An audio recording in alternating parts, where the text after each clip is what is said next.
In witchcraft, you've probably come across the term familiar and are wondering what that really means and how do you get one, or if you already feel that you have one, how do you go about connecting with this being in more depth. So in this video, I want to talk a little bit about the history of the concept of familiar, as well as how it's used in modern witchcraft or modern Wicca. But before I do, hi, I'm Sandra from mysterywitchschool.com. If you're new to the channel and you want to learn about Wicca and witchcraft, hit the subscribe button and the notification bell so that you don't miss any videos. The term familiar comes from the Middle Ages, and really when it comes to the concept that we think of familiar in the modern day and age, it really did start for us of European descent in the Middle Ages. And it was part of the mythology of what witches did back in the Middle Ages when they were being persecuted and called all sorts of things, and people believed that they were completely evil and that they were worshipping the Christian Satan or the Christian devil. Familiar comes from that time, and what it was back then was a kind of a demon entity that would inhabit an animal or anything really that took on some kind of request as from the witch. So it could be spying for the witch, or it would deliver a curse or some kind of malefic intent to whoever said witch was supposed to be delivering that intent to. So it was always thought of as something demonic, as in those days they thought that anything to do with witchcraft was demonic, and so the familiar came to be associated with something very negative, to the point that in some areas the Christian leaders actually went around slaughtering domestic animals and pets because they believed that they were associated with somebody who may have been accused of witchcraft or suspected of witchcraft, and they believed that that pet or that domestic animal was working in league with the witch to deliver all sorts of malevolent activities. So it hasn't got a very positive historical connection in European culture. However, in other more primal cultures, the idea of a familiar wasn't actually related so much to physical beings. It was more like a thought form, or some kind of what we would call today like a servitor that was created or connected to by the magician to work with the intent of the magician. So it would be a spirit you might send out to find out information for you, or to influence a situation, much in the same way that in modern terms we use the words fetch or servitor to refer to those thought forms or those created beings that humans themselves create.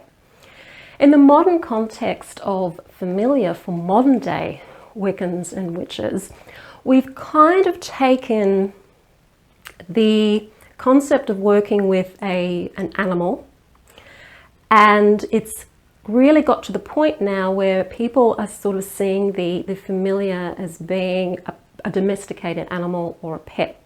Now, there are some witches out there who will say that familiars can't be your pet or that aren't your pet. Again, in European history, familiar really isn't something that is a historical truth necessarily. It's something that has evolved over a long period of time. So looking at things in a modern progressive context, we really need to be reinventing something that is perhaps more along the lines of working with spirit helpers, otherwise known as power animals or totem animals or spirit animals, and seeing the word familiar as not necessarily being something that's necessarily different to those terms. I know witches who have very close connections to their pets and see their pets really as a familiar. And what that really means in the modern context of witchcraft is that you have a connection to this animal. So it may be a domesticated animal, or it may be wild animal, or it may be something that's more along the lines of a spirit animal or power animal that is your familiar. So you may have a really close connection to ravens, for example, or you may even have a close connection to a particular wild animal that hangs around maybe where you live regularly, and you've kind of got an energetic connection to it. But if you're really wanting to work with your familiar, you're establishing a close relationship with that animal. Now, traditionally, you'd be sending that animal out to places that you are wanting to influence with magic. So, for example, this is something that's highly unlikely to be done in this day and age, but if you were working with the familiar in the way that witches more traditionally were working with, or said to be working with familiars, I should say, you would be, if you're wanting to get a job, for example, you would be sending a raven or an owl to that location of where you wanted to get your job, and they would be delivering some kind of energetic message or spell so that you would get that job. That's really where the working with the familiar thing is really about.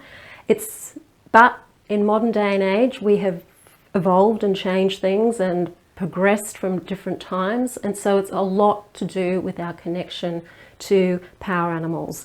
We may want to shape shift into a particular animal and take on those characteristics to help us in some way in our life. So if you're wanting to take on the courage of a lion, for example, you may do some shape shifting with the lion, but that doesn't necessarily mean that the lion is your familiar, although maybe it could be a spirit familiar, because in other cultures, familiars are spirit animals or spirit creatures. So it varies from culture to culture and through different times in history. There's not one hard and fast rule anymore about familiars, simply because of the differences in cultures and the differences throughout history. So don't take it that as a witch you have to have a familiar, because our modern understanding in the West of familiars isn't really quite necessarily true. It's something that's come out of a myth. The more primal way of working with familiars is something more along the lines of working with power animals, spirit animals, guardian animals, guiding animals, or spirit beings. So if you're wanting to set up a connection with a familiar, whether it's a pet or whether it is more of a spirit animal, then again, that animal is more likely to choose you. So you may have a pet, you may have a cat, or you may have a dog that you have a really close relationship with. It doesn't mean that it wants to work with you in that spiritual sense. It could just be a companion animal. My cat, for example, is a companion animal. She's not a familiar, but she's a companion animal. And my cats have always been companion animals. They've always been with me as companions, but I've never felt that they are a familiar. For me, familiars are more spirit animals, but it might be different for you. Take notice of how that animal reacts around you. What type of connection do you have with that animal? Is that animal carrying energy from you to other places? Is that animal bringing you things from other places? Is that animal helping you on your journey to higher consciousness? Now, companion animals certainly do that. I know that my dog from the past certainly helped transform some of my thinking around things when I had her. She was a really great teacher animal, but again, she wasn't a familiar. She was more like a guiding animal. My cats do guide me and they do teach me, and I learn a lot from them, but I wouldn't say that they were a magical familiar, because I'm not working with them in the way of magically working with them. But if you're wanting to have that connection, it's really a case of getting to know your animal or getting to know your spirit animal. If you're wanting to work with spirit animals, then that's going through like a form of meditation where you can meet your spirit animals through a guided meditation. You can take yourself on a guided meditation where you just put yourself into a very relaxed alpha brainwave state. Take yourself on a journey somewhere and just see what animals come to you. There's a lot of guided meditations on the internet, on YouTube, that you can use to help guide you to discovering your spirit animal. So there's a lot of resources out there that you can access if you're wanting to work more with a spiritual or spirit familiar. But when it comes to a real animal, it is about having real experiences with them. How do they react around you? How do you react around them? What kind of events are occurring in your life when you're interacting with them? And what kind of relationship do you have energetically? Do you communicate? Do you feel that you can really connect to the thoughts or thinking processes of that animal? Does that animal come to you in your dreams? And when they do come to you in your dreams, how are they coming to you in your dreams? What type of a message are they delivering to you in your dream?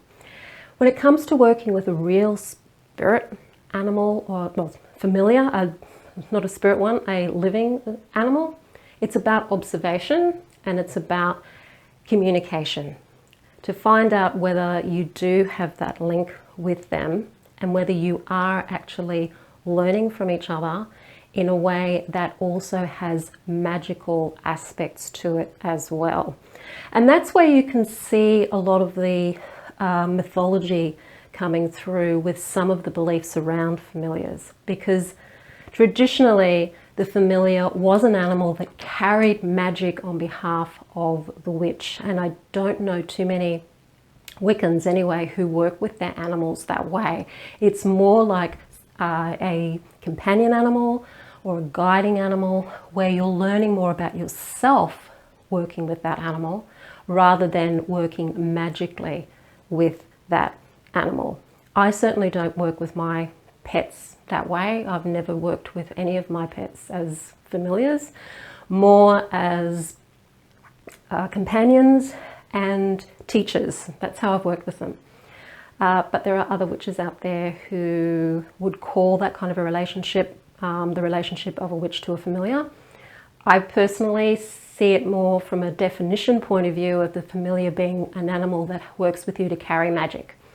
And I certainly haven't done that with any of my animals or pets at all. It's always been more to do with that inner transformation and that inner work.